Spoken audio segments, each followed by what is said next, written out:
महापौर विनायक कोंड्याल यांनी महात्मा श्री बसवेश्वर महाराज पुतळा परिसराची प्रत्यक्ष पाहणी करून सुरू असलेल्या कामांचा आढावा घेतला। या ठिकाणी बांधण्यात येणारा चबुतरा तसंच बसवण्यात येणाऱ्या पुतळ्याचं काम योग्य पातळीवर सुरू असल्याची माहिती अधिकाऱ्यांकडून घेण्यात आली। महापौरांनी यावेळी संबंधित अधिकाऱ्यांना स्पष्ट सूचना देत अक्षय तृतीयेपूर्वी श्री बसवेश्वर महाराजांचा पुतळा बसवण्याचं तसंच परिसरातील सुशोभीकरणाची सर्व कामं पूर्ण करण्याचे निर्देश दिले। महात्मा श्री बसवेश्वर महाराजांचा पुतळा उभारणी आणि परिसर विकासाची कामं युद्धपातळीवर सुरू असून यामध्ये कोणतीही दिरंगाई होऊ नये असं त्यांनी सांगितलं। यावेळी मध्यवर्ती महामंडळ तसंच बसवेश्वर सर्कल यांच्या वतीनं महापौर विनायक कोंड्याल आणि उपमहापौर ज्ञानेश्वरी देवकर यांचा सत्कार करण्यात आला। महापौर विनायक कोंड्याल यांनी आपल्या भाषणात सांगितलं की बसवेश्वर महाराजांचे विचार समाजासाठी मार्गदर्शक आहेत। त्यांच्या पुतळा उभारणी आणि सुशोभीकरणासाठी कोणताही निधी कमी पडू देणार नाही अशी ग्वाही त्यांनी दिली। कार्यक्रमास नगरसेवक अक्षय अंजिखाने उपस्थित होते। त्यांनी महापौर आणि उपमहापौर यांचे आभार मानत कामासाठी सहकार्य करण्याची भूमिका व्यक्त केली। परिसरातील नागरिक आणि बसवप्रेमींनीही काम लवकर पूर्ण व्हावं अशी अपेक्षा व्यक्त केली।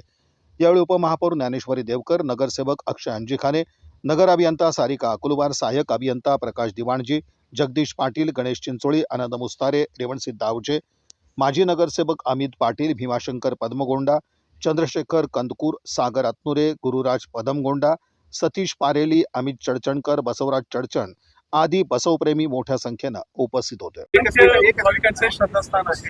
या ठिकाणी बसवेश्वरला आज आपण पाणी करतो। नेमकं काय सांगणार? बसवेश्वर महाराजांचे या ठिकाणी पुतळ्याच्या परिसराची पाहणी केली असता अखंड महाराष्ट्राचे म्हणा किंवा देशाचे आपले श्रद्धास्थान असलेले असे आमचे बसवेश्वर महाराज यांच्या रिन्युएशनचं या ठिकाणी काम प्रगतीपथावर चालू आहे।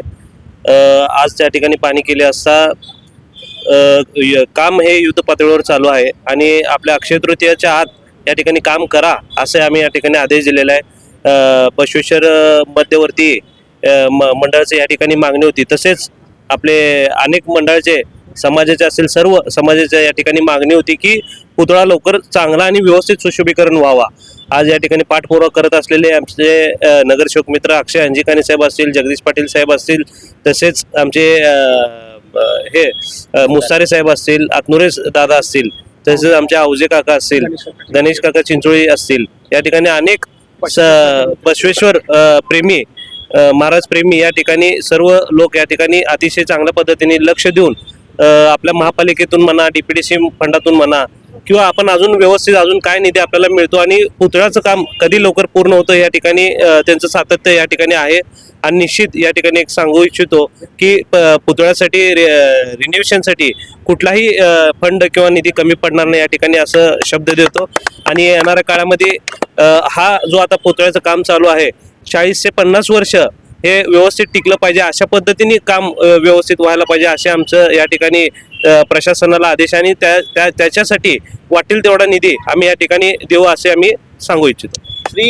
आज श्री महात्मा बसवेश्वर पुतळा परिसर सुशोभीकरण कामाच्या पाहणीसाठी आपल्या सोलापूरचे प्रथम नागरिक व युवा महापौर आमचे विनायकदादा कोंड्याल व उपमहापौर ज्ञानेश्वरी देवकर तर या ठिकाणी आलेल्या होत्या आणि आम्ही त्यांना या पाहणी करण्यासाठी आम्ही त्यांना सांगितलेलं होतं आणि लवकरच आता बसवेश्वर जयंती या ठिकाणी साजरी होणार आहे। त्या अनुषंगाने महापौर साहेबांनी संबंधित अधिकाऱ्यांना सूचना दिल्या आहेत की या महापौर आपल्या बसवेश्वर जयंतीच्या पूर्वी हे काम चांगल्या दर्जाचं चांगल्या क्वालिटीचं व्हावं आणि क्वालिटीमध्ये कोणतीही या ठिकाणी कॉम्प्रोमाइज आम्ही करून देणार नाही हे सुद्धा त्यांनी सांगितलं आहे। आणि आम्ही आता महापौर साहेबांना सांगितलं की 1988 1 मे रोजी या चबुतऱ्याचं स्वर्गीय महापौर मंडप्पांना मुनाळे यांच्या हस्ते या चबुतऱ्याचं लोकार्पण झालेलं होतं आणि मला वाटतं की विनायकदादांसारखे युवा महापौर यांचं खरं तर मी म्हणतो की दादांचं सुद्धा खूप भाग्य आहे की त्यांच्या कार्यकाळामध्ये या ठिकाणी 38 वर्षानंतरनं या महात्मा बसवेश्वर सर्कलच्या चबुतऱ्याचं लोकार्पण येणाऱ्या काळामध्ये होणार आहे। त्यासाठी सुद्धा मी त्यांना सांगितलं की दादा आम्हाला जे काय आणखी निधी कमी पडेल हे तुमच्या महापौर निधीतनं जे काही आम्हाला या ठिकाणी आपण मदत करावी आणि हे समस्त वीरशैव समाजाचा आराध्य दैवत असलेल्या महात्मा बसवेश्वर महाराजांचा परिसर सोलापूर सिटी ज्या पद्धतीने स्मार्ट झाले त्या पद्धतीने हे चौक सुद्धा स्मार्ट झालं पाहिजे अशी त्यांनी विनंती केली आणि त्यांनी होकार देत त्या ठिकाणी कोणताही निधी या ठिकाणी कमी पडू देणार नाही हे आश्वासन आम्हाला दिलं। त्याकरिता महापौर विनायकदादा कोंड्याल यांचे मी मनपूर्वक आभार मानतो।